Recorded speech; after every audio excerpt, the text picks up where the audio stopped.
Assalamualaikum warahmatullahi wabarakatuh. Para pemirsa, baru saja kita mempertanyakan strategi dusta apalagi yang akan dijual oleh Yusuf Mansur. Tahu-tahu dapat kiriman berita dari teman-teman tentang kasus putrinya Wirda Mansur yang ditagih oleh komunitasnya untuk mengembalikan uangnya.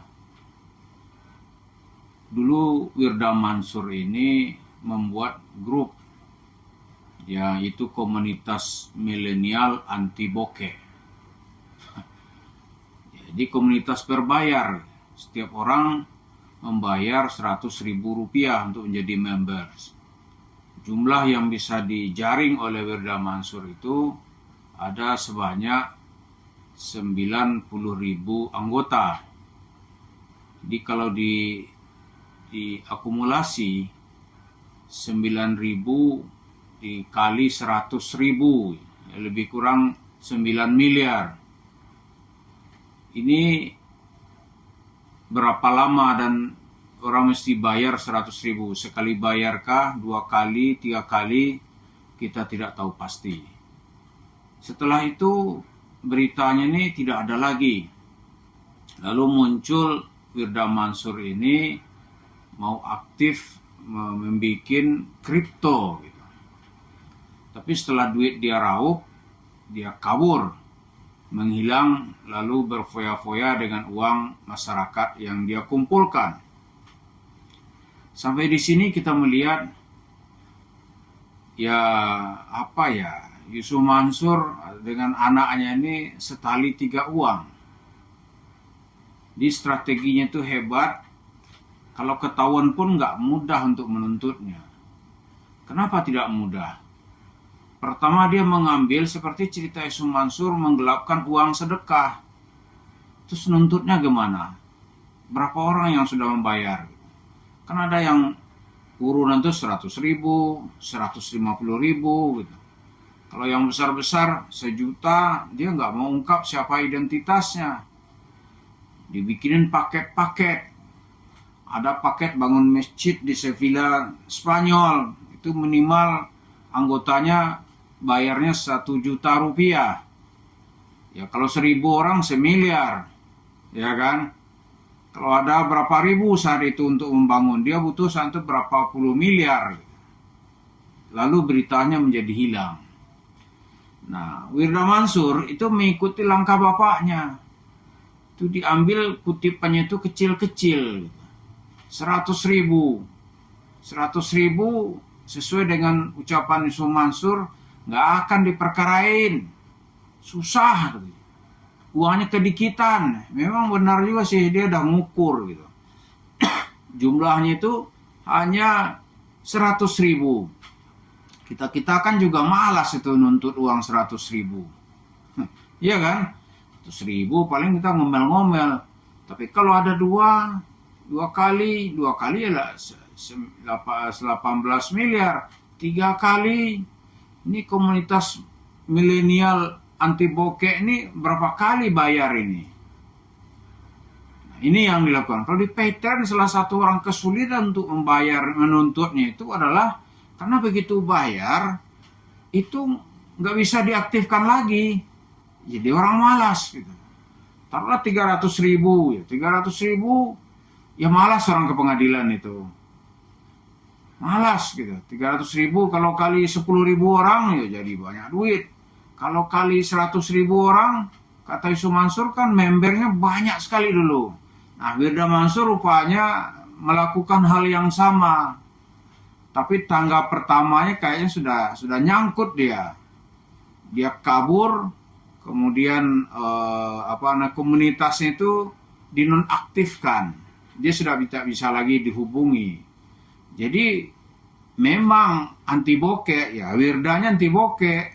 Tapi members ini nunggu-nunggu gitu. Kalau dengan 100.000 ya belum miskin lah orang ya. Cuma kan nggak ya kalau banyak begitu ya banyak juga dapat duit. Lalu apa yang mesti dilakukan sekarang ini? Yang pertama kita harus mengatakan itu perbuatan yang tidak benar. Tidak benar. Jangan pula berdalih nanti Pak Yusuf Mansurnya atau teman-temannya kan nggak ditangkap polisi gitu. Kalau nggak ditangkap polisi berarti benar gitu. Itu kan cara berpikir yang berkali-kali kita bilang tuh cara berpikir sinting. Sinting cara berpikirnya. Jadi kalau nggak ditangkap polisi benar gitu, bukan pencurian, bukan kesalahan gitu. Tetap saja. Nah sekarang di Jawa Timur orang mulai menggugat supaya uang-uang ini dikembalikan. Tapi ya boleh taruhan kita nih. Nggak Yusuf Mansur namanya kalau dia mengembalikan duit. Tidak Wirda Mansur namanya kalau dia ngembaliin. Kalau Yusuf Mansur mengembalikan duit, ya mungkin namanya bisa dikembalikan kepada Jam'an Nur Khatib Mansur. Tapi sekarang dia sudah bermetamorfosis menjadi Yusuf Mansur. Ini nggak ada tuh cerita-cerita kembalikan duit. Lalu bagaimana untuk menagihnya kalau udah seperti ini? Kalau saya pribadi punya usul ini ya. Ini pola-pola yang bisa mengembalikan duit itu ya para korban itu memberikan kuasa kolektif. Saya 1.000 orang, ya kan? Kalau 1.000 orang dikali 100, itu kan sudah, kalau 1.000 kali 100 gitu, kan udah 100 juta itu. Ya kan? Udah 100 juta. Kalau bisa dia menjadi 10.000, 1 miliar. Ya toh? Itu membuat tanda tangan siapa dia yang kena, itu memberikan kuasa kolektif. Kuasa kolektif berikan ke siapa? Mungkin biar cepat urusannya kepada debt collector. Kalau debt collector ya cepat itu. Dia datang itu Wirda di mana gitu. Sudah tuh bikin negosiasi. Berapa yang dapat dikembalikan gitu. Tidak harus 100%. Kemudian bagaimana biayanya teman-teman debt collector itu gitu. Itu mesti dirundingkan bersama-sama. Tapi kalau nggak ada yang mimpin, siapa yang bisa menuntut uang 100.000, 200.000, 300.000? Susah itu. Makanya Yusuf Mansur nanti gampang aja dia bilang, ngapain lu ke pengadilan? Lu butuh duit datang ke rumah aneh. Begitu doang dia. Datang 1-2 disikat sama dia. Ya kan? Bisa disikat sama dia. Jadi harus ada ini. Kalau usul saya pertama itu debt collector. Yang kedua, ya kalau jumlahnya memang banyak gitu, bisa dikumpulkan tanda tangan berapa ribu gitu.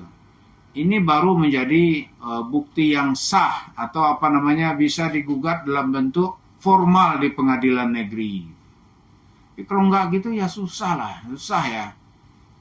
Karena kita sudah jelasin siapa Yusuf Mansur, tapi masyarakat masih mau berkomunikasi dengan dia gitu. Dia dengan anak tuh turunannya sama, itu cetak birunya sama gitu. Sama. Bohongnya sama ya kayak bapaknya lah. Sama aja. Karena itu ya kalau bisa dibikin kolektif, mungkin ini menjadi sesuatu. Kalau enggak ya Wirda Mansur aja yang kaya. Lalu dia pura-pura nangis kepada bapaknya. Alhamdulillah dia doa dijabah oleh Allah.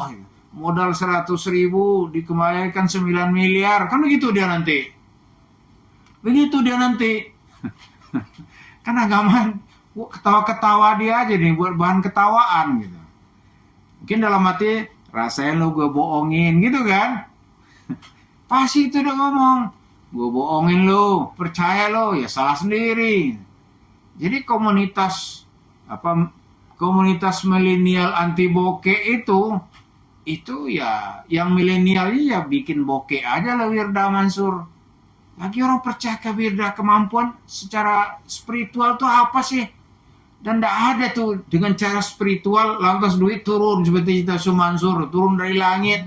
Mana ada. Jadi kalau usul saya ya pertama putuskan semua hubungan dengan Yusuf Mansur. Kalau mau cepat ya serahkan penagihannya kepada ya debt collector kek, apa kek gitu. Kalau mau agak panjang ya ada namanya kolektivitas penyerahan hak kuasa gitu. Serahkan kepada lawyer. Itu ceritanya akan panjang. Ya kan?